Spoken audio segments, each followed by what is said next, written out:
Այսօր պատրաստելու եմ շատ համեղ պանրային պիցցա։ Խմորն էլ այս անգամ ուրիշ տարբերակ եմ վերցրել, հիմա ցույց կտամ։ Մածունով խմոր է։ Վերցնում ենք 1 կիլոգրամ ալյուր, մաղում ենք։ Այստեղ ավելացնում ենք 1 ճաշի գթալ շաքարավազ, 1 ճաշի գթալ աղ, խմորիչ 1 ճաշի գթալ։ Խառնում ենք չոր բաղադրիչները։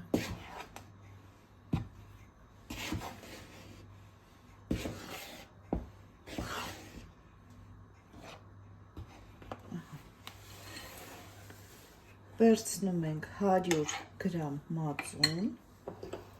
այստեղ 1 հատ ձուկ ավելացնեմ,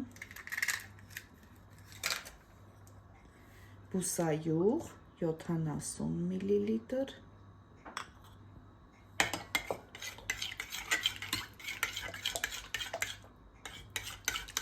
լավ խառնենք,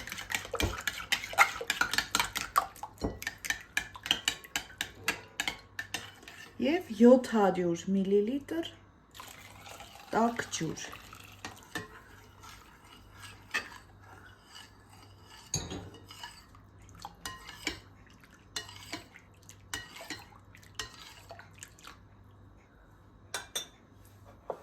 Հիմա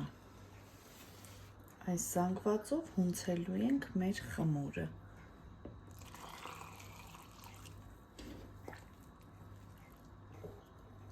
Ահա, ստացվում է այսպիսի խմոր։ Ավելի թույլ խմոր է ստացվում։ Հիմա ծածկում ենք և թողնում ենք 1 ժամ հանգստանա, 1-1.5 ժամ նույնիսկ։ Տեսեք խմորը ինչքան լավ է ստացվել։ Թույլ փափուկ խմոր է։ Այս խմորով պատրաստում եմ ես 3 հատ լավ մեծ ընտանեկան պիցցա։ Հիմա արդեն մեկը բացել եմ, մի քիչ բուսայուղի օգնությամբ կարող եք հեշտությամբ բացել։ Ես այս տապակն եմ վերցնում, քանի որ չի կպնում, դուք կարող եք յուղաթուղթ վերցնել։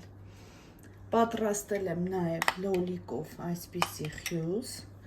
Լոլիկները լավ եփել եմ, քամել եմ, տեսեք։ Մի քիչ աղով եմ եփել։ Ահա, այսպիսի զանգված ենք ստանում։ Հիմա լավ կտարածեմ խմորի վրա։ Տոմատը տարածեցի, հիմա պանիրները,